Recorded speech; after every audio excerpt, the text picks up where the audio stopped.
Her divorced billionaire CEO husband dumped her for an Onlyfans creator after her miscarriage. Then she shows up at his wedding with triplets in a Cybertruck. The wedding coordinator screamed into her headset, but nobody was listening anymore. 247 guests stood frozen in their seats as a matte black Cybertruck rolled to a stop at the edge of the most expensive ceremony California had seen that year. The string quartet died mid-note. Champagne glasses hung suspended in manicured hands. And at the altar, billionaire CEO Marcellus Thorne watched the angular door lift open and felt his perfectly constructed world begin to crack. A woman stepped out wearing arterial red. Marcellus, his voice barely above a whisper, managed only one word: Adeline. She walked toward him with the measured pace of someone who had rehearsed this moment in the mirror of 1,000 sleepless nights. Behind her, 3 nannies emerged carrying 3 children, 2 boys and a girl, perhaps 14 months old, each one with Marcellus's copper-brown hair, his distinctive chin, his grandmother's gray-green eyes that he had inherited and passed on without ever knowing. "Hello, Marcellus," Adeline said, her voice carrying across the stunned assembly with crystalline clarity. "I believe you have some children you have never met." The bride, frozen halfway down the aisle in her $12,000 gown, let her bouquet slip from trembling fingers. "You told me she had a miscarriage," the bride whispered. "You told me there were no children." Marcellus opened his mouth, but no sound emerged. "Allow me to introduce them," Odeline continued, gesturing to each child in turn. "This is Shepard, this is Bellamy, and this is Jessamine. They turned 14 months old last Tuesday. Their father has never held them, never seen them, never once asked if they existed. If you have ever been erased from your own story, if you have ever watched someone rewrite history and leave you out completely, then you understand the fire burning in Odeline Vance's chest as she stood before 247 witnesses and demanded to be seen. But to understand how we arrived at this moment, we need to go back 15 months to the night everything shattered. To a bathroom in a Malibu mansion where a woman stared at 2 pink lines and believed her dreams were finally coming true. This is a story about betrayal and resurrection. About a woman who lost everything and rebuilt herself from the ashes. About 3 children who deserve to exist in the world, even if their father wished they did not.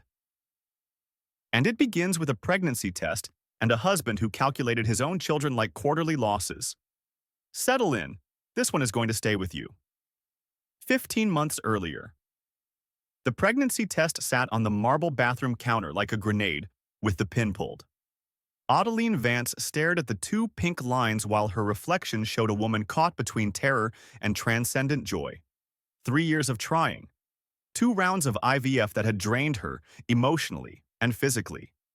1 devastating miscarriage that had cracked something fundamental in her marriage and left her wondering if her body would ever cooperate with her heart. And now this. She pressed her palm flat against her still flat stomach, hardly daring to breathe. The specialist had called that morning with the blood work confirmation, and Dr. Yoshida had added something almost as an afterthought that made Adeline grip the phone until her knuckles went white. "Mrs. Thorne, the hormone levels are quite elevated, significantly higher than we would expect for a singleton pregnancy. We should schedule an early ultrasound within the week. There may be multiples." Multiples. The word had been echoing in her skull for hours now. She had spent the afternoon alternating between giddy laughter and quiet tears, between scrolling through nursery designs and pacing the length of their ocean view bedroom. By the time she heard Marcellus's Tesla pull into the circular driveway of their Malibu estate, she had a plan. Dinner reservation at Castellina, the restaurant where he had proposed 4 years ago. A tiny onesie wrapped in silver paper and hidden in her purse. Champagne for him, sparkling water for her, and the news that would bridge them back to the closeness they had lost somewhere in the endless cycle of fertility treatments and disappointments. Romance. Celebration. A new beginning. But Marcellus entered the house already on the phone, his voice clipped with the particular irritation he reserved for professional incompetence. "I do not care what the preliminary numbers show," he snapped, loosening his tie with aggressive jerks as he walked past Adeline without acknowledgement. "The Nexus launch is not moving. Tell the board I will handle it personally." "Yes. Midnight tonight. I do not care what time zone they are in." He hung up and tossed his phone onto the kitchen island with a clatter that made Odeline flinch. "Marcellus," she said carefully, "I need to talk to you about something important." "Not now, Lila." He only used the nickname when distracted, when she existed in his peripheral vision rather than his focus. The entire Nexus rollout is imploding. Peterson gave the presentation without running the updated numbers, and the board is questioning our projections. I have conference calls until midnight minimum. This cannot wait. Something in her voice made him pause. He looked at her then. Really looked. And for a moment she saw the man she had married. The one who had held her through the miscarriage, who had stroked her hair and whispered that they would try again. Who had sworn on their wedding night that his company would never come before their family. That man had been eroding for months now, maybe longer. But traces of him still flickered behind Marcellus's eyes when he chose to be present. 5 minutes, he said, but he was already glancing at his phone screen. Odeline revealed the test. The 2 pink lines caught the kitchen light as she held it between them like an offering, like a bridge, like the answer to prayers she had almost stopped believing in. "I am pregnant." The words hung in the air between them. Marcellus's expression cycled through surprise, then something she could not quite identify, then a careful blankness that made her stomach clench with sudden, inexplicable dread. "Are you sure?"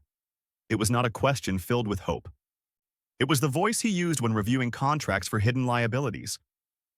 "Blood test confirmed this morning," Odeline said, fighting to keep her voice steady. Dr. Yashida called personally. "And Marcellus, there is more." She took a breath. "They think it might be multiples.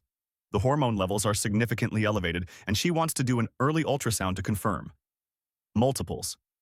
His voice sharpened like a blade being drawn. "As in twins.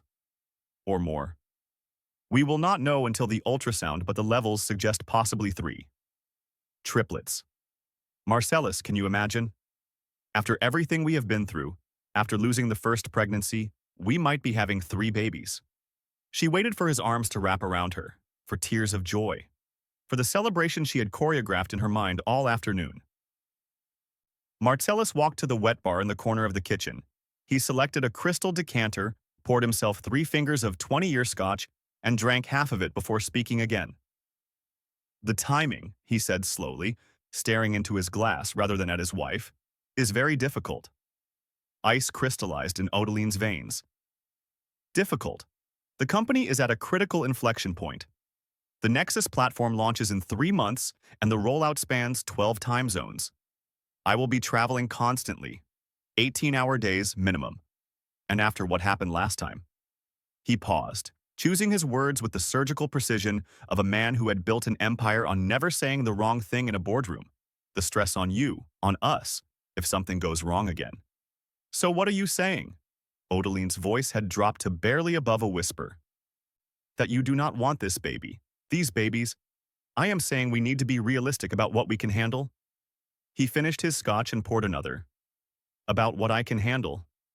Odeline, I am not equipped to be present for a high-risk pregnancy right now, not with everything happening at the company.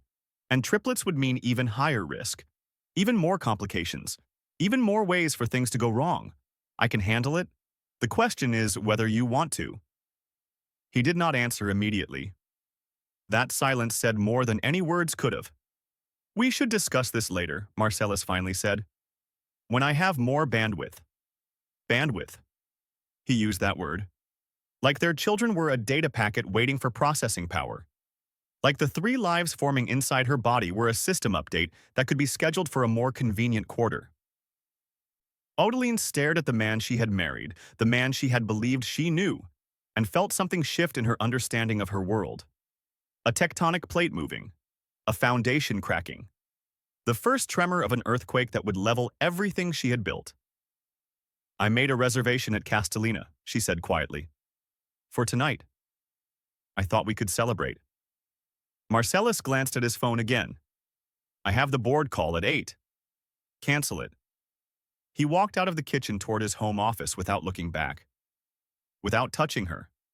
Without acknowledging that his wife had just told him she was carrying his children. Odeline stood alone in the kitchen of her $5 million house, pregnancy test in one hand and the silver-wrapped onesie still hidden in her purse, and let herself understand what her heart had been trying to tell her for months. Her marriage was already over. She just had not realized it yet. She did not sleep that night. Adeline lay rigid in their California king bed, staring at the ceiling while the empty space beside her grew colder by the hour. Marcellus had not come to bed. She could hear his voice occasionally drifting from the home office down the hall. Irritated, commanding. Alive in a way he had not been with her in longer than she wanted to admit. Around 2 in the morning, she finally heard his footsteps in the hallway. She closed her eyes, pretending sleep, and felt the mattress dip as he slid under the covers. He did not reach for her, did not whisper an apology, did not rest his hand on her stomach the way she had imagined 100 times. Within minutes, his breathing deepened into sleep. Adeline lay awake until dawn, one hand pressed against her abdomen, making silent promises to the 3 flickering lives inside her. "I will protect you," she whispered. "I will love you enough for 2 parents. I will never let you feel unwanted." She did not yet know how thoroughly she would have to keep those promises. The ultrasound appointment was scheduled for Thursday at 10 in the morning. Dr. Yoshida had called personally to emphasize the importance of the early scan. The hormone levels suggested something significant, possibly triplets, possibly complications, and they needed visual confirmation as soon as possible. Odeline asked Marcellus to come. She asked over breakfast, which he took standing at the kitchen island while scrolling through emails. She asked again that evening, framing it as something they should experience together, the first glimpse of their children. She asked a 3rd time on Wednesday night, practically begging him to reschedule whatever meeting conflicted. Each time, his answer was some variation of the same theme. Impossible. The board. The Nexus launch. His presence was required. Perhaps she could record it and show him later. Record it. Like their children's first photograph was a quarterly earnings report he could review at his convenience. Thursday morning, Odeline drove herself to the fertility clinic in Santa Monica. She signed in at the front desk alone. She changed into the paper gown alone. She lay back on the examination table with her feet in stirrups and watched Dr. Yoshida prepare the ultrasound equipment while a kind-faced nurse held her hand because there was no one else to do it. The gel was cold on her abdomen. The wand pressed and shifted, and then Dr. Yoshida's face broke into a wide smile. "There," she said, pointing to the monitor. "Do you see them, Mrs. Thorne?" Adeline looked at the screen and saw 3 distinct shapes, 3 flickering points of light, 3 heartbeats pulsing in perfect rhythm. "Triplets," Dr. Yoshida confirmed. "All 3 implanted successfully. All 3 showing strong cardiac activity. Congratulations." Odeline wept. She wept with joy and terror and grief, so intermingled she could not separate them. Joy for the 3 lives growing inside her. Terror at the magnitude of what lay ahead. Grief for the husband who should have been beside her and was not. The nurse squeezed her hand tighter. "Is there someone we should call?" she asked gently, "to share the news?" Adeline thought of Marcellus in some glass-walled conference room, surrounded by people who mattered more to him than this moment. She thought of his reaction to the pregnancy, the scotch, the word bandwidth used about their children. "No," she said, "there is no one to call." She drove home with 3 ultrasound photos on the passenger seat and a decision crystallizing in her heart. She would not beg anymore. She would not plead for attention or presence or love from a man who rationed all 3 like resources in a budget meeting. She would tell him the news. She would give him one final chance to be the husband and father he had promised to be. And if he failed again, she would know with certainty what she already suspected, that she was already alone, and that the life she had built with Marcellus Thorne was a beautiful facade with nothing solid behind it. He came home that evening later than usual, nearly 9 o'clock. Odeline heard the front door and rose from where she had been sitting in the dark living room. Ultrasound photos spread across the coffee table like evidence in a trial. Marcellus walked in and stopped when he saw her silhouette against the window. "Why are you sitting in the dark?" he asked, reaching for the light switch. "I had the ultrasound today." His hand paused on the switch. He did not turn on the light. And 3. Odeline's voice was remarkably steady given the storm raging in her chest. We are having 3 babies. 3 heartbeats. 3 perfectly healthy babies growing inside me right now. Silence stretched between them. Outside, the Pacific Ocean crashed against the Malibu shoreline in endless rhythm. Marcellus walked to the wet bar. She heard the clink of crystal, the splash of scotch. When he turned to face her, glass in hand, his expression was not joyful. It was not excited. It was not even neutral. It was the face of a man steeling himself for an unpleasant task. I have been thinking, he said, about us, about where we are. Where we are is expecting triplets. Odeline. He said her name like a punctuation mark, a period at the end of a sentence she had not known he was writing. I have been trying to find a way to say this. I have met someone. The world stopped. Every sound ceased. The ocean waves disappeared. Her own heartbeat went silent. There was only Marcellus's voice continuing as if he had not just detonated a bomb in the center of her life. Her name is Kinsley, he continued. She is a content creator. We have been seeing each other for a few months now. I did not plan for it to happen, but there is a connection between us that I cannot ignore anymore. A few months. Odeline heard her own voice as if from a great distance. A few months ago, I was injecting myself with hormones. A few months ago, we were timing ovulation together. A few months ago, I believed we were building a family. It is not that simple. It is exactly that simple. She stood, her body trembling with a rage so profound it felt almost peaceful. The kind of calm that descends before a hurricane makes landfall. Who is she? Marcellus hesitated. Who is she? I told you. A content creator. Social media. She has a large following. What kind of content? His silence answered the question before his words did. Lifestyle content, he said carefully.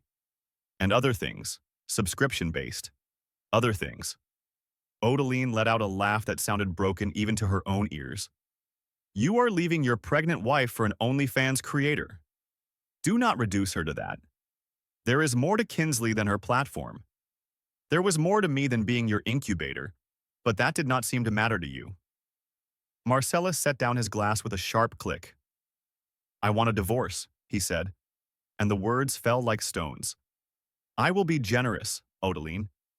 You will never have to worry about money for the rest of your life, but I cannot do this anymore. I thought I could, but I cannot. He gestured vaguely toward her midsection, toward the 3 lives growing inside her. Cannot do what exactly? Be a husband. Be a father. Be a decent human being. I am not equipped to be the father those children would need. Marcellus met her eyes and she saw nothing there but cold calculation. The same look he wore when closing a difficult acquisition. Kinsley does not want children. She understands that my work has to come first. We are compatible in ways that you and I stopped being a long time ago. Those children. Odeline's voice cracked for the first time. You keep saying those children like they are not yours, like you did not create them, like you are not half responsible for their existence. They are cells right now, possibilities, and I am telling you honestly that I cannot be present for them, not the way they would deserve. The kindest thing I can do is step away now rather than become a resentful father later. The kindest thing. Odeline gathered the ultrasound photos from the coffee table with hands that barely shook. She looked at each one, 3 tiny forms she had already named in her heart, and then looked at the man who had helped create them. You will hear from my lawyer, she said. She walked out of the Malibu house that night with 2 suitcases and a resolve that would sustain her through the months ahead. The last thing she heard before the door closed behind her was Marcellus already on the phone, his voice lighter than it had been in months, laughing at something someone said. Kinsley, probably. If you are watching this and you have ever felt like an afterthought in your own relationship, I need you to do something for me right now. Hit that like button. Not for me, but as a promise to yourself that you will never let anyone make you feel like an inconvenience. You will never let someone reduce your worth to their availability. You deserve more than bandwidth on someone else's schedule. Now let me tell you what happened next. The divorce was finalized in 8 weeks. Marcellus's legal team was brutally efficient. His settlement generous by any objective measure. The house in Malibu, which Odeline did not want, every corner haunted by memories she needed to escape. A lump sum of $4.7 million, enough to ensure financial security for 3 lifetimes. No alimony because she could not bear the thought of ongoing connection to a man who had discarded her so completely. What she demanded through her attorney was very specific. Full custody with no ambiguity. No visitation rights unless explicitly requested by her in writing. A legally binding agreement that Marcellus Thorne would have no claim on the children he had so thoroughly rejected. No rights, no obligations, no connection. He signed everything without contest. His attorney called hers with a message that made Odeline's lawyer pause before delivering it. Mr. Thorne wishes to express his gratitude for making this process efficient. He believes a clean break is best for all parties. A clean break. As if she were a discontinued product line. As if their 3 children were a failed initiative to be written off in the quarterly report. Odeline took her settlement and fled California entirely. Her older sister Cordelia lived in San Francisco, far from the Los Angeles circles where Marcellus Thorne's new relationship was becoming tabloid fodder. Cordelia had a guest room, a practical nature, and the good sense not to ask too many questions when Odeline showed up at her door with 2 suitcases and haunted eyes. "You can stay as long as you need," Cordelia said, pulling her sister into a hug. "We will figure this out together." For the first month, Odeline barely left the guest room. She slept and wept and ate only when Cordelia insisted. She ignored calls from friends who had heard rumors. She let her phone die for days at a time rather than see another notification. But the babies would not let her disappear entirely. The morning sickness was relentless. An all-day affair that had her kneeling before the toilet more often than not. The fatigue was crushing, and beneath all of it, 3 small lives continued to grow, demanding her attention, demanding her survival, demanding that she become someone stronger than the woman Marcellus had abandoned. By the 2nd month, Odeline began to emerge. She found an obstetrician who specialized in high-risk pregnancies. She started prenatal yoga designed for multiples. She began eating properly, taking vitamins, doing everything in her power to give her children the healthiest possible start. And she stopped reading the tabloids. The headlines had been everywhere at first. Tech billionaire's hot new romance. Kinsley Monroe, the influencer who captured Marcellus Thorne's heart. Inside their whirlwind love story. Each one was a knife between her ribs. Each photo of Marcellus smiling beside his new girlfriend was a reminder that she had been replaced before she was even gone. So she stopped looking. Her world narrowed to prenatal vitamins and weekly ultrasounds and the increasingly acrobatic movements of 3 distinct personalities making themselves known inside her. Shepard, she had decided, was the calm one, content to rest against her right side. Bellamy was the active one, kicking at all hours, making his presence aggressively known. Anne Jessamine was the stubborn one, refusing to turn head down until the very last week of pregnancy. 3 children, 3 futures. 3 reasons to keep breathing when some mornings the grief felt like it might swallow her whole. The pregnancy was not easy. Carrying triplets at 34 is a medical challenge under the best circumstances. Carrying them alone, processing a devastating betrayal while growing 3 humans, pushed Odeline to limits she had not known she possessed. At 28 weeks, she was hospitalized with preterm labor concerns. She woke at 3 in the morning to cramping that stole her breath and called Cordelia in a panic. By the time they reached the hospital, the contractions were 5 minutes apart and the on-call obstetrician was talking about medication to slow labor and bead rest and NICU preparation just in case. For 3 days, Odeline lay in a hospital bed while monitors tracked her children's heartbeats and nurses adjusted medication to keep contractions at bay. The room was dim. The beeping was constant. And Cordelia sat beside her through all of it, holding her hand during the scary parts and reading aloud from novels during the boring ones. On the 2nd night, Cordelia asked the question Odeline had been dreading. "Have you told him about the complications?" Odeline turned her face toward the window. Outside, the San Francisco fog pressed against the glass like something alive. Told who? What? Marcellus. about being hospitalized, about the possibility of premature delivery. He signed away his rights. Adeline's voice was flat. He made his choice. He is still their father. Biologically, biology does not make someone a father. Adeline's hand rested on her swollen belly, where 3 sets of tiny feet kicked in protest at her position. Shepard had settled. Bellamy was still restless. Jessamine was pushing against her bladder with characteristic stubbornness. "These babies will have everything they need," Adeline continued. "They will have me. They will have you. They will have stability and love and a home where they are wanted. Everything except a man who calculated them like liabilities and decided they were not worth the investment." Cordelia was quiet for a long moment. Then she squeezed her sister's hand. "Okay," she said. "Then we never speak of him again." The contractions stabilized. The medication worked. Adeline was released to bed rest at home, which meant camping out on Cordelia's couch and letting herself be taken care of for the first time in years. 7 more weeks of growing. 7 more weeks of waiting. 7 more weeks of becoming someone entirely new. And then, at 35 weeks, her water broke. The delivery was both terrifying and miraculous. Triplets at 35 weeks meant NICU time was likely. The delivery room was crowded with specialists, a team for each baby, everyone prepared for complications.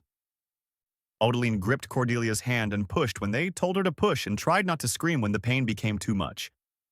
Shepard came first. 5 pounds 2 ounces. Quiet even in his first moments, observing the world with gray-green eyes that made Adeline's heart clench with their familiarity. Marcellus's grandmother's eyes, passed down through generations to land in the face of a child who would never know his father. Bellamy came second, 4 pounds 15 ounces.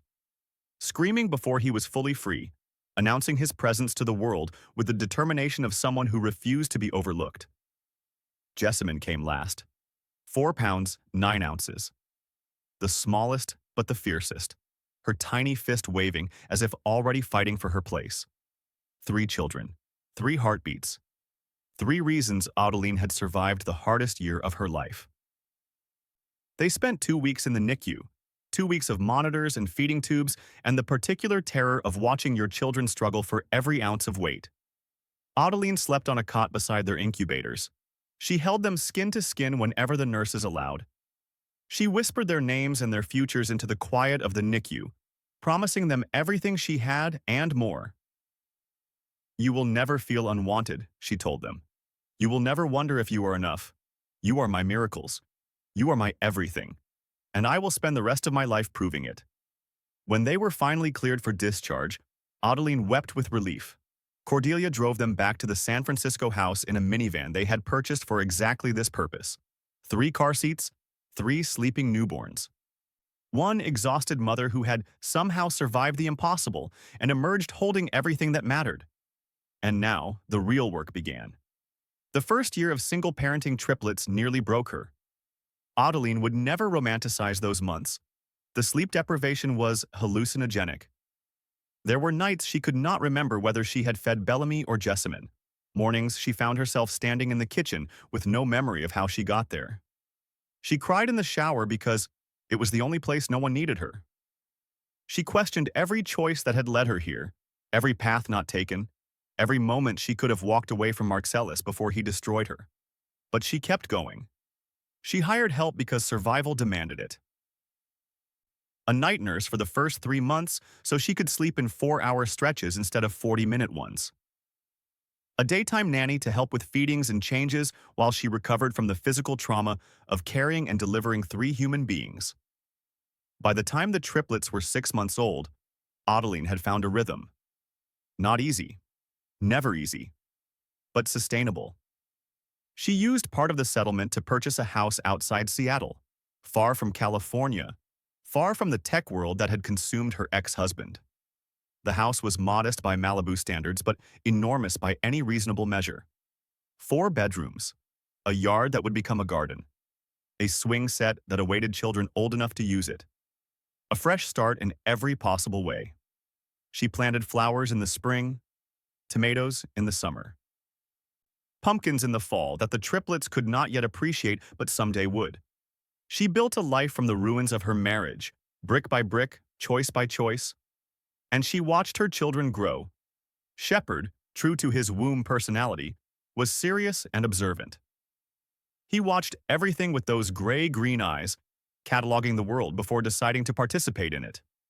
His first word was "look," pointing at a bird outside the window, wanting to share the discovery. Bellamy was a force of nature, charming and demanding in equal measure. His laugh was the brightest sound in any room, and his tantrums were legendary. He said no before he said yes, and meant both with his entire being. Jessamine was fierce and determined. She walked before her brothers, reached for things before they could, refused to be overlooked despite being the smallest. Her first word was mine, spoken with a conviction that made Odeline laugh and worry in equal measure. 3 distinct people, 3 personalities, 3 heartbeats she had protected through the darkest time of her life. They knew nothing of their father. To them, there was only Mama and Aunt Cordelia, who visited monthly, and the small army of caregivers who Odeline vetted with paranoid thoroughness. Their world was small and safe and full of love. Odeline told herself that was enough. 14 months after their birth, her phone buzzed with a text from a college friend who had remained in the Los Angeles orbit. Saw this and thought you should know. So sorry. Attached was a screenshot of a wedding announcement. Marcellus Thorne and Kinsley Monroe were pleased to announce their engagement. Ceremony planned for next month at a private estate in Santa Barbara. The photo showed Marcellus in a casual linen shirt, Kinsley draped over him like a designer accessory, both of them glowing with the specific happiness of people who had never been forced to reckon with consequences. Next month. Odeline set down her phone and walked to the nursery where the triplets were napping. Shepard in his crib by the window. Bellamy in the middle, even in sleep his body restless. Jessamine curled in the corner of hers, small fist pressed against her cheek. They were beautiful. They were perfect. They were the best thing she had ever done with her life. And their father was marrying someone else without ever having laid eyes on them. Something crystallized in Odeline in that moment. Not vengeance exactly, though that was part of it. She would not pretend otherwise. The desire to see Marcellus's careful facade crumble was real and visceral, and she was done pretending she was too evolved to feel it. But it was more than that. It was about truth. Marcellus Thorne had built his public image with meticulous care. Visionary entrepreneur, philanthropist who donated to children's hospitals with one hand while abandoning his own children with the other. The kind of man who gave keynote speeches about innovation and human potential while demonstrating neither in his personal life. He had sanitized the narrative of their divorce, allowed people to assume it was a mutual uncoupling. 2 people who had simply grown apart. Regrettable but amicable. No hard feelings. No one knew about the triplets. No one knew he had asked for a divorce while his wife was pregnant. No one knew he had signed away parental rights before his children were born. No one knew he had never once asked if they existed. And now he was getting married again, building a new life on the foundation of that lie, while Odeline raised 3 babies alone, and the world believed she had simply failed to hold her husband's interest. She thought about what it would mean to let that continue. To let him marry his influencer girlfriend. To let him build whatever future he chose. To let him maintain his curated perfection while her children grew up fatherless. And she decided no. Not revenge. Recognition. Her children deserved to exist in the world, even if their father did not want them. They deserved to have their existence acknowledged. They deserved to be undeniable, and Marcellus deserved to see what he had thrown away. If this story is resonating with you, if you are thinking about someone in your own life who rewrote history and left you out, I need you to hit that subscribe button right now. Not because I need the numbers, but because these stories matter. Every week I bring you tales of ordinary people facing extraordinary moments, people who refused to be erased, people who demanded to be seen. Hit subscribe. Share this with someone who needs to hear it. And get ready, because what happens next is going to stay with you. The planning took 3 weeks. Odeline was methodical about it. If she was going to disrupt the wedding of a billionaire, she was going to do it correctly. First, the vehicle. She needed something that could not be ignored. Something that would announce her arrival before she even stepped out. She test drove several options before landing on the Cybertruck. Matte black, angular, aggressive, the geometric opposite of the soft romance that would characterize a Santa Barbara wedding. It was also, she admitted to herself, incredibly petty. Marcellus had mocked Tesla's design publicly for years, called it a toy for people with more money than taste. Arriving in one would irritate him on a level beyond the obvious. Small satisfactions mattered. Second, the outfit. Odeline spent an entire day with a personal stylist, someone Cordelia had recommended, who asked no questions and offered no judgments. She tried on dozens of dresses before finding the one. Crimson. Not the subtle burgundy of someone trying to blend in. Arterial red. The color of stop signs and warning lights and blood.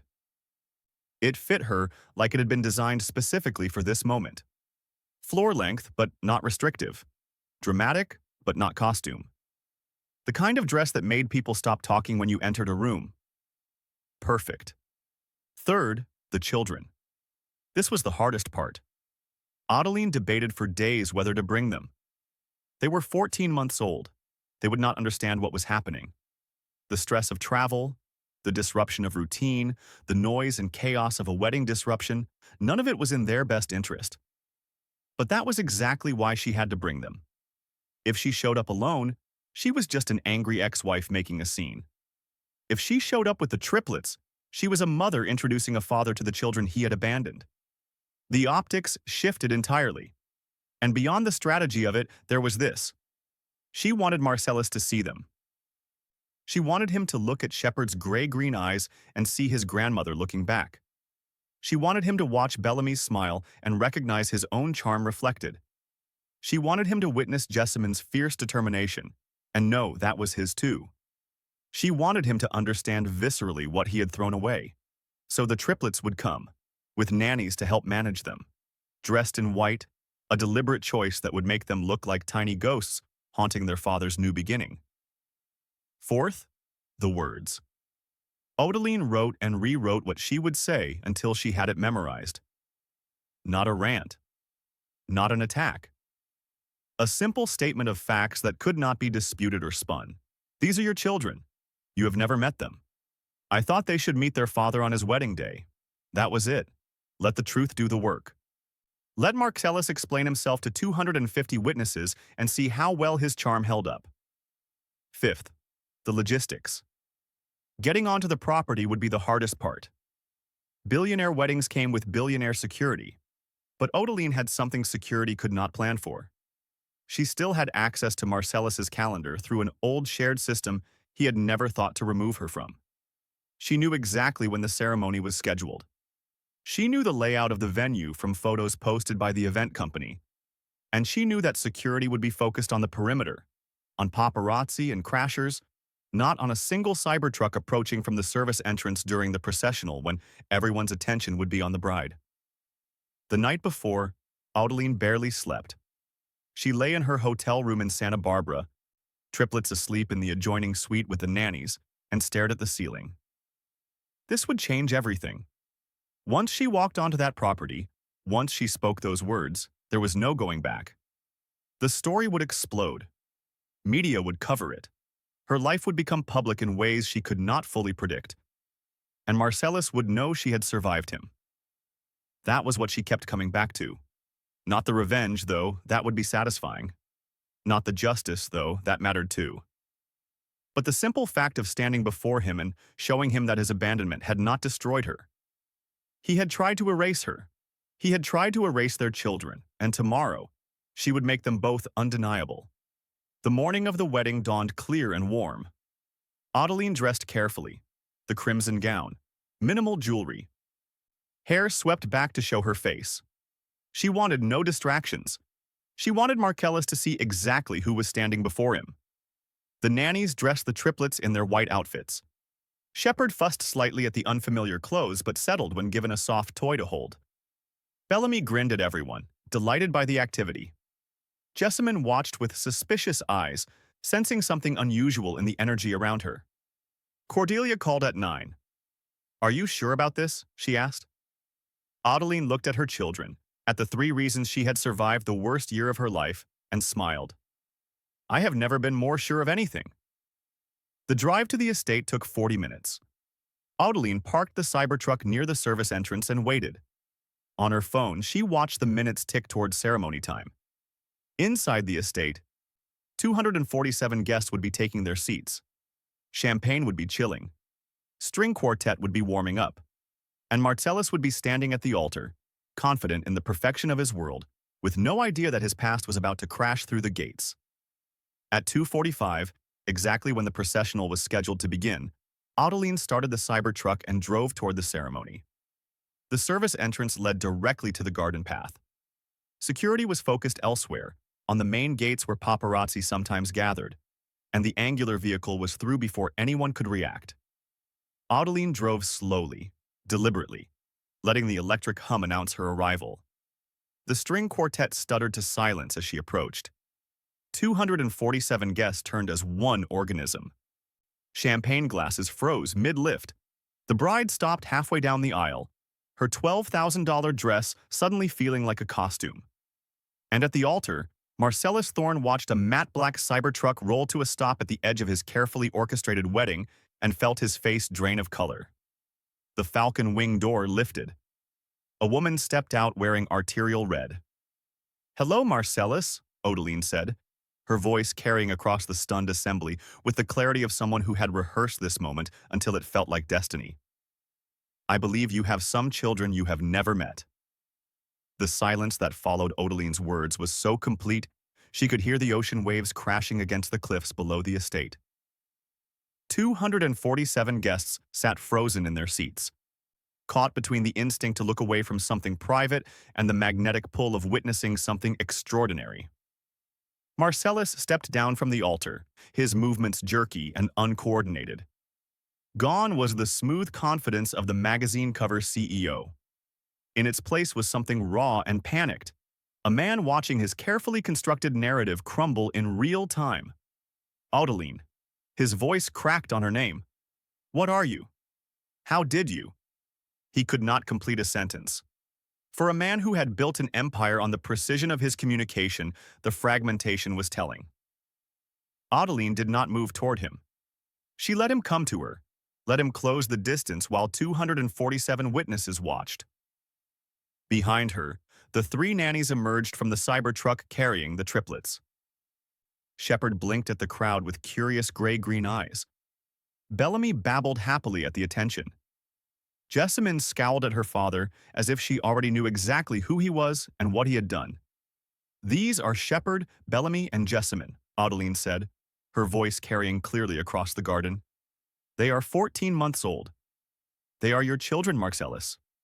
The ones you told me were just cells. Just possibilities. The ones you calculated like quarterly losses and decided were not worth your bandwidth." A gasp rippled through the crowd. Phones emerged from pockets and clutches, recording lights blinking red. Whatever happened next would be documented, shared, viral before the sun set. The bride, Kinsley Monroe, stood frozen at the midpoint of the aisle. Her bouquet trembled in her manicured grip.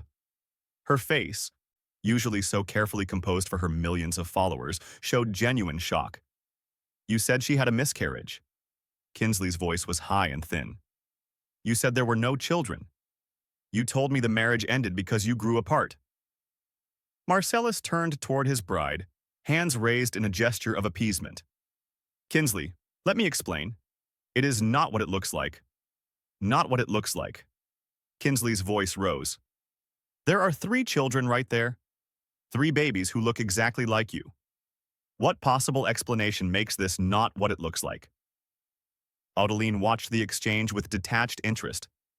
She had imagined this moment so many times, rehearsed every possible response, prepared herself for rage or denial or even violence. But she had not prepared for this. For Marcellus to look so small, so diminished, so utterly ordinary in his panic. "I wanted to tell you," Marcellus said to Kinsley, stepping toward her. "The timing was never right. And I thought maybe if we were already married, if we had built something solid first, then I could explain, and you would understand." "Understand what, exactly?" Kinsley's voice had gone cold now, the shock crystallizing into something harder. that you abandoned your pregnant wife, that you have 3 children you have never met, that our entire relationship is built on a lie. It was not a lie. It was an omission. An omission. Kinsley laughed, and the sound was brittle and sharp. You omitted 3 human beings. You omitted an entire secret family. They are not a secret family. Marcellus's voice rose with frustration. I signed away my rights. They are not legally my children anymore.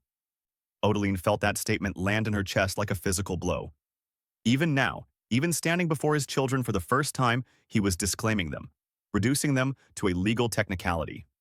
They are biologically your children, Odeline said, and her voice cut through the chaos with quiet precision. They have your eyes, your chin, your grandmother's coloring. You can sign whatever papers you want, Marcellus, but you cannot sign away their DNA. Marcellus turned to face her fully, and she saw something flash in his eyes. Not shame, not regret, anger. You have no right to be here. His voice dropped to a hiss meant only for her, but in the silence of the stunned garden, everyone heard. This is a private event. You are trespassing.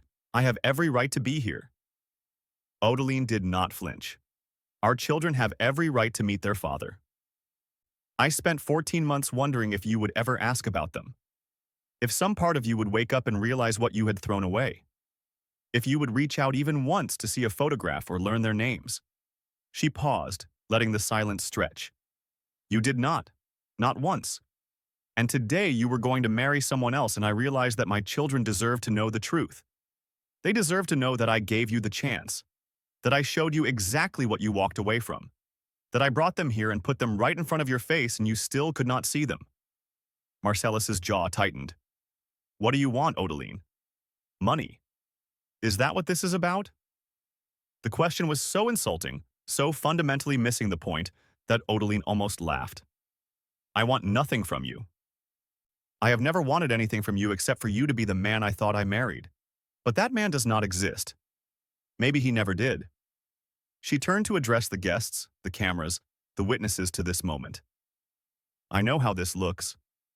I know some of you will think I am a scorned woman making a scene. And maybe I am. But I am also a mother. And my children are going to grow up someday and ask me about their father. They are going to want to know why he was not there, why he never came to birthdays or school plays or any of the million moments that make up a childhood. Her voice cracked slightly, the first sign of emotion breaking through her composure. And when they ask, I wanted to be able to tell them the truth. I wanted to be able to say that I did not hide, that I did not let their existence be erased, that I brought them to meet him and gave him every possible chance to be their father. She looked at Marcellus, and for a moment, she saw not the man who had devastated her, but the one she had married, the one who had promised her forever, the one who had held her through a miscarriage and sworn they would try again. That man was gone. Maybe he had never really existed. And he still chose to walk away, she finished quietly. The triplets, sensing the tension in the air, began to fuss. Jessamyn's cry rose first, a wail of protest against circumstances she could not understand. Bellamy joined in, his usually cheerful demeanor overwhelmed by the strange environment. Even Shepard whimpered, pressing his face against his nanny's shoulder. Marcellus stared at his children. Odeline watched his face, searching for something. Recognition. Remorse. The faintest flicker of paternal instinct. Some sign that beneath the calculated exterior, there was a human being capable of connecting to the lives he had created. She saw nothing but panic. Nothing but the rapid calculation of a man trying to figure out how to spin this, how to minimize the damage, how to emerge with his image intact. Kinsley broke the moment. She gathered the train of her wedding dress in both hands, turned on her designer heel, and began walking back up the aisle toward the estate.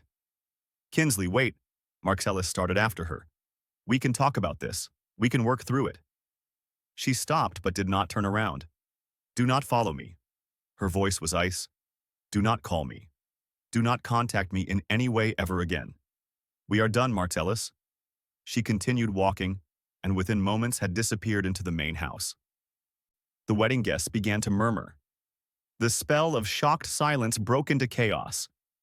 The wedding coordinator was sobbing into her headset, The photographers were capturing everything, already calculating what these images would be worth. 247 people were witnesses to the complete implosion of Marcellus Thorne's carefully curated life. Adeline felt nothing. No, that was not quite true. She felt empty. The catharsis she had expected, the satisfaction of truth finally spoken, was muted by the gray reality of what this moment actually meant. Her children would grow up knowing that their father had been confronted with their existence and responded by trying to manage the optics. She had wanted justice. What she had found was just another form of grief. "I should go," she said quietly, almost to herself. "Odeline, wait." Marcellus's hand caught her arm. "We need to talk about this privately. The lawyers will need to be involved. There are implications." She pulled her arm free and looked at him with something approaching pity. "There are no implications, Marcellus. You signed away your rights. You have no legal connection to these children, and I am not interested in creating one. But the publicity, this is going to be everywhere. My board, my investors, my reputation." Odeline stared at him. Even now, even with his children standing right in front of him, his first concern was his reputation. "That is not my problem," she said. "That stopped being my problem the night you told me our babies were inconvenient for your schedule." She returned to the Cybertruck. The nannies loaded the triplets into their car seats with practiced efficiency. The children were still fussing, still unsettled by the strange environment and the tension they could not understand, but they would calm on the drive home. They would forget this day entirely. They were too young to remember any of it. But Odeline would remember. And someday, when they were old enough, she would tell them. She climbed into the driver's seat and looked back one final time at the wedding tableau now dissolving into chaos. Guests were gathering in clusters, whispering furiously. Staff members were running in multiple directions. The string quartet had abandoned their instruments. The champagne was going warm and flat. And Marcellus Thorne was standing alone at an altar where no bride would ever stand with him again. Adeline started the engine and drove away without looking back. The video went viral before she reached the hotel.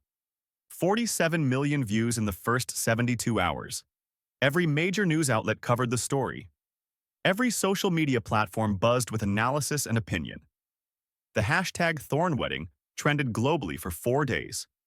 The narrative crystallized quickly. Scorned wife exposes tech. Billionaire's secret family.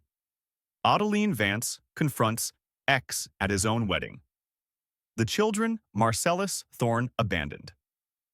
Public opinion sided with her so overwhelmingly that Thorne Dynamics stock dropped 12% before stabilizing. The board demanded answers. Investors demanded reassurance. The carefully constructed image of Marcellus Thorne as a visionary leader and philanthropist crumbled into the reality of a man who had abandoned his pregnant wife for an Onlyfans creator. Kinsley Monroe released her own statement within 48 hours. "I was deceived," she wrote to her followers.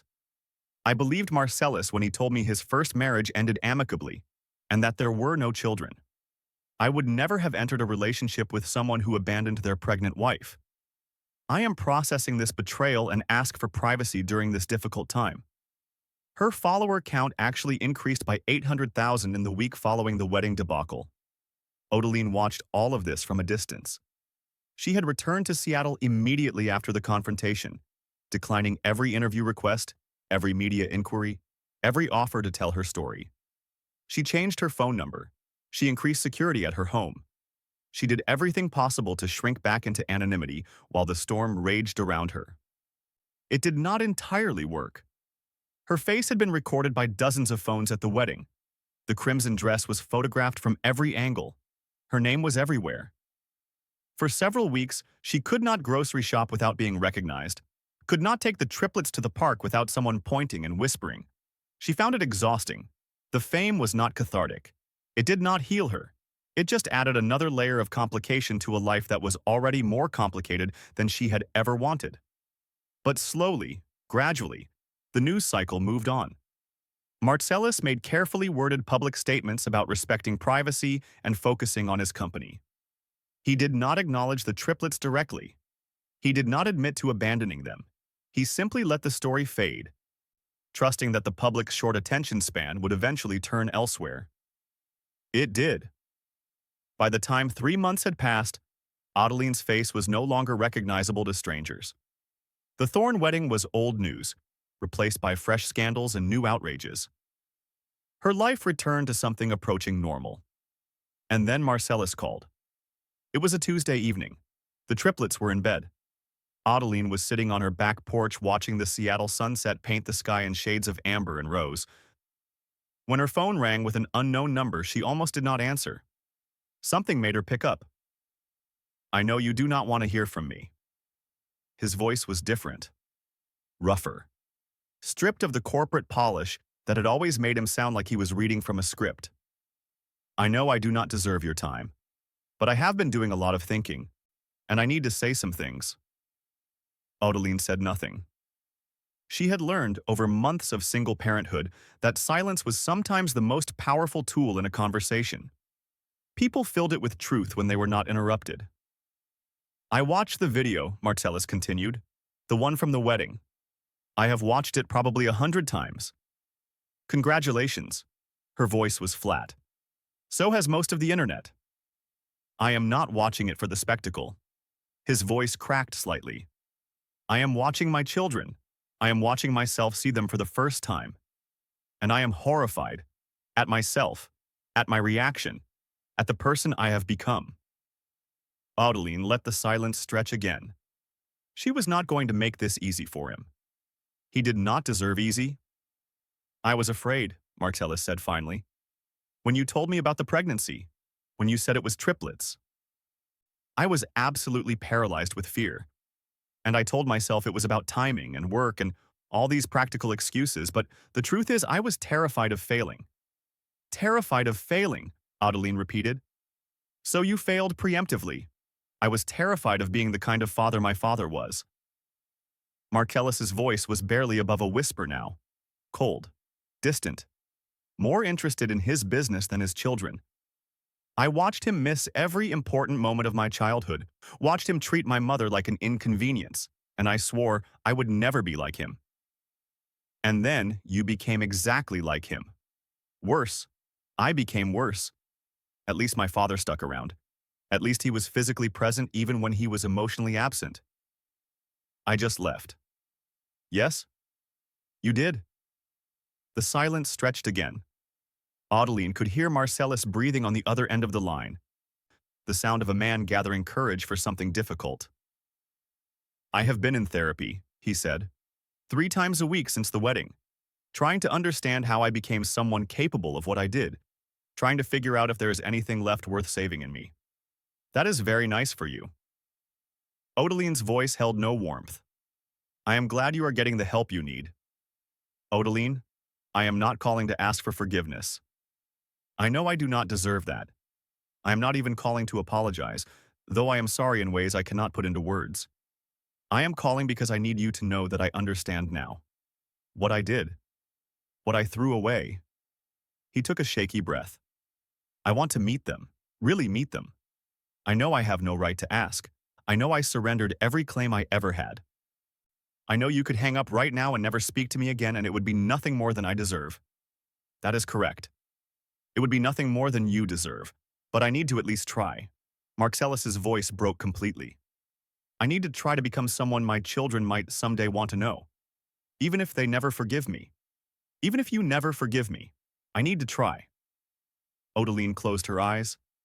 She thought about Shepard, so serious and observant, who deserved to know where his gray-green eyes came from. She thought about Bellamy, so charming and demanding, who deserved to understand why his smile looked exactly like someone else's.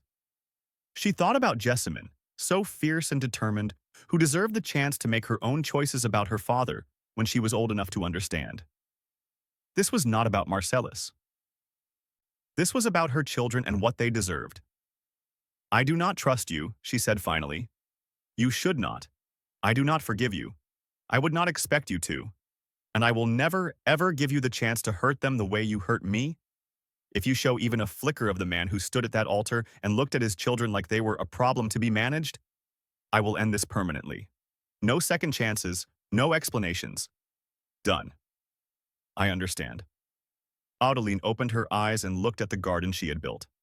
The swing set waiting for children old enough to use it. The flowers she had planted. The life she had constructed from the wreckage of her marriage. Supervised visits, she said slowly. Once a month to start. You come here. You stay in a hotel. You do not bring cameras or lawyers or anyone from your company. You focus entirely on them. You learn their names and their personalities and their favorite foods. You become a person they recognize, and then we will see about the rest. The silence on the other end of the line was thick with emotion. Thank you. Marcellus's voice was barely audible. Adeline, thank you. I swear to you I will. Do not swear anything. Just show up. That is all I am asking, Marcellus. After everything, just show up. She hung up without saying goodbye. For a long moment, she sat on the porch watching the last light fade from the sky. She did not know if she had made the right decision. She did not know if Marcellus was capable of the change he claimed to want. She did not know what the future would bring, but she knew this. Her children deserved the chance to know their father, even if he had failed them, even if he might fail them again. They deserved the opportunity to make their own choices, form their own opinions, decide for themselves what role he would play in their lives. And if Marcellus failed, if he proved himself incapable of showing up, then at least she would know. At least she would be able to tell them, when they were old enough to ask, that she had given him every possible chance. That was all she could do. That was all any mother could do. The first visit was awkward in ways Adeline had not fully anticipated. Marcellus arrived at her Seattle home on a Saturday morning, looking nothing like the polished billionaire she had once been married to. He wore jeans and a simple sweater. His hair was slightly disheveled. He carried 3 carefully wrapped gifts and an expression of absolute terror. The triplets were in the living room when Adeline let him in. Shepard was building a tower with soft blocks. Bellamy was trying to climb the couch. Jessamine was methodically emptying a basket of toys onto the floor. They did not look up when their father entered. They did not know he was their father. "Hi," Marcellus said, his voice strangled. The children ignored him entirely. "They do not know you," Adeline said quietly. "You are a stranger to them. This is going to take time." She watched Marcellus absorb this truth. Watched him understand, perhaps for the first time, that parenthood was not a switch you could flip. That 14 months of absence had consequences that no amount of money or influence could erase. "What should I do?" he asked. "Sit down, get on their level, let them come to you." Marcellus lowered himself to the floor, his movements uncertain. He sat cross-legged near the block tower, not too close, and simply watched. For the first 20 minutes, nothing happened. The children played as if he were not there. Shepard continued building. Bellamy eventually gave up on the couch and found a stuffed elephant to carry around. Jessamine completed her toy redistribution project and moved on to examining a picture book. Marcellus sat still, barely breathing, waiting. And then Shepard looked up. Those gray-green eyes, so like his father's, studied the stranger with grave concentration. Shepard did not smile, did not speak. He simply looked, cataloging this new person the way he cataloged everything. Then he picked up a block and held it out. Marcellus took it with trembling fingers. "Thank you," he whispered. It was not much. It was almost nothing. A single block offered by a toddler to a stranger he did not know was his father. But it was a beginning. The visits continued. Once a month at first, as agreed. Then twice a month, as the children began to recognize the man who appeared in their living room with gifts and nervous smiles. Then every other week, as Shepard started bringing him books to read, and Bellamy started demanding to be picked up, and Jessamine started testing his boundaries with the same fierce determination she tested everything. Adeline watched from a careful distance. She was not ready to forgive. She might never be ready to forgive. But she could acknowledge growth when she saw it. Marcellus was changing. He learned their favorite foods. Shepard liked anything crunchy. Bellamy had a weakness for anything sweet. Jessamine was stubbornly omnivorous, eating whatever her brothers rejected out of pure competitiveness. He learned their sleep patterns. Shepard went down easily but woke early. Bellamy fought bedtime like it was a personal insult. Jessamine needed exactly 3 books read in exactly the same order, or she would not settle. He learned their words.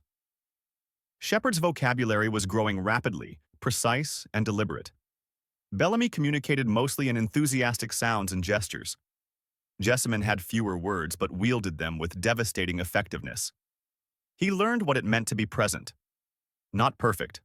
Marcellus was far from perfect. He still sometimes checked his phone during playtime and had to be reminded to put it away. He still occasionally spoke to the children in the same tone he used for board presentations. He still had moments of obvious discomfort when confronted with tantrums or dirty diapers or the general chaos of toddler life. But he kept showing up. Every scheduled visit, every promised appearance.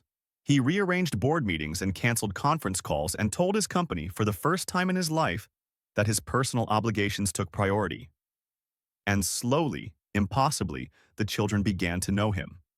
1 year after the wedding confrontation, on an October afternoon painted in shades of amber and gold, Adeline sat on her porch swing watching Marcellus play with the triplets in the garden. They were 2.5 now, running instead of toddling, speaking in sentences instead of single words, developing the distinct personalities that would carry them through life. Shepard was examining leaves with his father, pointing out the differences in color and texture. Marcellus listened with genuine attention, offering observations of his own, treating his son's curiosity as worthy of respect. Bellamy was demanding that Marcellus chase him through the grass, shrieking with laughter every time he was caught and immediately demanding to be released so the game could continue. Marcellus obliged with an energy Adeline had never seen in him during their marriage. Jessamine was hanging back, watching her brothers with their father, still more cautious than either of them. But when Marcellus held out his hand to her, she took it. She let him swing her gently by the arms. She even smiled, small and reluctant, but real. Adeline felt something shift in her chest. Not forgiveness, exactly. The wound was too deep for that. Might always be too deep. But something adjacent to it. Something that made room for complexity. For the possibility that people could change, that the worst thing someone had done did not have to define them forever. Marcellus left Bellamy chasing butterflies and climbed the porch steps to sit beside her on the swing. "They are getting so fast," he said. "I can barely keep up. Wait until they are teenagers." Marcellus winced. "Do not remind me." They sat in comfortable silence for a moment, watching the children play. It was not the intimacy of their former marriage. It was not romantic. But it was something new. Something she had not expected.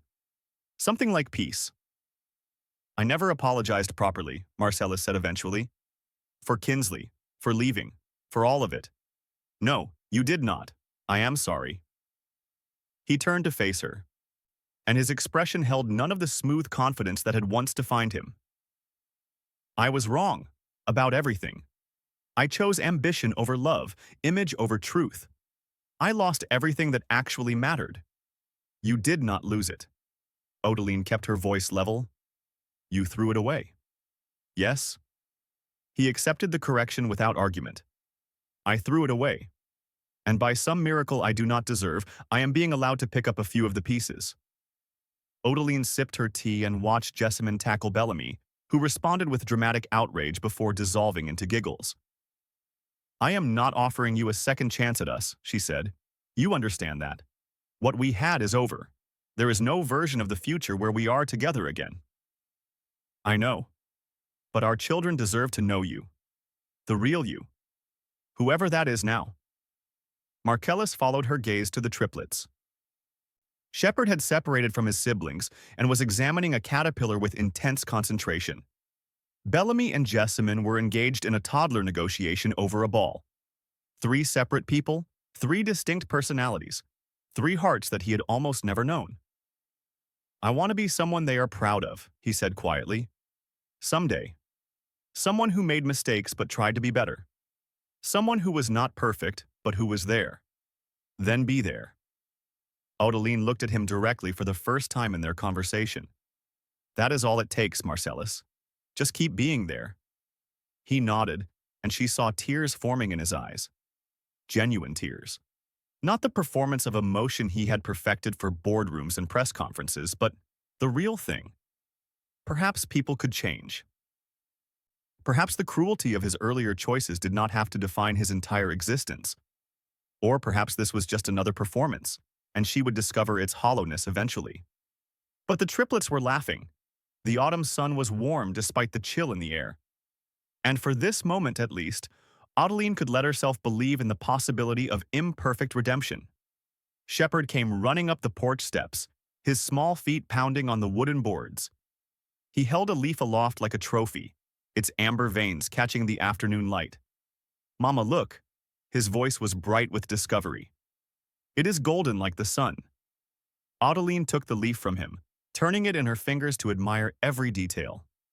"It is beautiful, sweetheart. Should we press it and keep it forever?" Shepard nodded vigorously. "And one for Daddy, too." He ran back into the garden to find another leaf worth saving. Adeline glanced at Marcellus and saw him struggling to compose himself. The word Daddy, spoken so casually, had clearly undone something inside him. "First time he called me that," Marcellus managed. "I know." They sat together on the porch swing, two people who had been married and divorced and devastated each other, watching their children play in the autumn garden. The future was uncertain. Trust would be rebuilt slowly, if at all.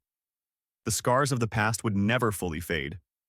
But the children were healthy and happy and surrounded by love from every direction. And maybe that was enough. Maybe that was everything. Now, I want to talk to you directly. I know you have been watching this story unfold, maybe seeing yourself in Adeline's shoes. Maybe seeing yourself in the position of being erased, overlooked, made to feel like an inconvenience by someone who should have treasured you. This story had moments of heartbreak and fury and unexpected grace. It had a confrontation that most of us can only dream about, the chance to stand before someone who wronged us and demand to be seen. But here is what I want you to take away from Adeline's journey. First, your worth is not determined by someone else's inability to see it. Marcellus could not see what he had. That was his blindness, not Adeline's failure. She did not become less valuable because he could not appreciate her value. She did not become less worthy of love because he chose to love someone else. Neither do you. If someone cannot see your worth, that is information about their vision, not about your value. Let them walk away. Let them make their choice. And then build something magnificent without them. Second, walking away is sometimes the strongest thing you can do. Adeline did not fight to keep Marcellus. She did not beg or plead or diminish herself trying to win back someone who had already decided to leave. She took her dignity and her settlement and her 3 babies and walked straight out the door. That was not weakness. That was strength. Sometimes the bravest thing you can do is stop fighting for someone who has already surrendered. Sometimes the most powerful choice is to let go and rebuild. Third, truth has power, but it does not always bring peace.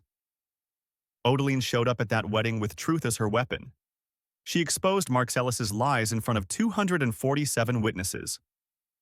She made herself and her children undeniable, but the viral moment did not heal her. The public vindication did not erase the private pain. The satisfaction of being seen was temporary. Real peace came later. It came from building a life she was proud of, from raising children who felt loved and secure, from making the choice every single day to focus on what she could control rather than what had been done to her. Fourth, redemption is possible, but it requires consistent action. Marcellus said all the right words. He apologized beautifully. He expressed remorse with apparent sincerity. But none of that mattered until he started showing up. Words are easy. Action is hard. If someone tells you they have changed, wait for the evidence. Wait for the showing up. Wait for the consistent, boring, unglamorous work of being present when it is inconvenient and difficult and they would rather be somewhere else. That is how you know change is real. Not by what people say, but by what they do. Fifth, and finally, your children deserve honesty, not perfection. Adeline could not give her children a perfect family. She could not give them a father who had always been present or a story without pain or a history without abandonment. But she could give them the truth. She could tell them, when they were old enough to understand, that she had fought for them to be seen, that she had given their father every chance, that she had done everything in her power to build them a good life regardless of his choices. That is what children actually need, not perfection. Honesty. Now I want to hear from you. This story had betrayal and confrontation and slow, imperfect healing. Which part hit you the hardest? Was it the moment Marcellus asked for a divorce while Odeline was pregnant? Was it the wedding confrontation? Was it the first time Shepard held out a block to the father he did not know? Drop your answer in the comments. I read every single one, and I want to know which part of this story is staying with you. And if this story moved you, if it made you think about your own worth and your own story and the people who have tried to erase you, then I need you to do 3 things. First, hit that subscribe button. Every week I bring you stories like this one. Stories about ordinary people facing extraordinary moments. Stories that remind you what you are worth and what you deserve and how strong you can be when you have no choice but to be strong. Second, share this video with someone who needs to hear it. Maybe someone going through a divorce. Maybe someone who has been made to feel like an inconvenience. Maybe someone who is raising children alone and wondering if they are enough. Send them this link. Tell them the story. Let them know they are not alone. Third, leave a comment telling me your story. Not the whole thing if you are not comfortable, just a piece of it. Just enough to let me know that you are out there, that you are surviving, that you are building something better from whatever ruins you have been handed. This has been Mr. Wellington, and this has been Story Hour. I want to leave you with one final image. Shepard Thorne is running through an autumn garden, hunting for the perfect golden leaf to give his father. He does not know the history that brought them here. He does not know about the wedding confrontation or the viral video or the 14 months when his father did not know he existed. All he knows is that there is a man who shows up now. A man who listens when he talks about leaves and caterpillars. A man who is learning, slowly and imperfectly, how to be present. The past cannot be erased. The wounds will leave scars. But the future is still being written, one golden leaf at a time. Your story is still being written too. Whatever has happened to you, whoever has tried to erase you, however deep the wounds have gone, you are still here. You are still standing. You are still capable of building something beautiful from whatever ruins you have been given. Do not let anyone tell you otherwise.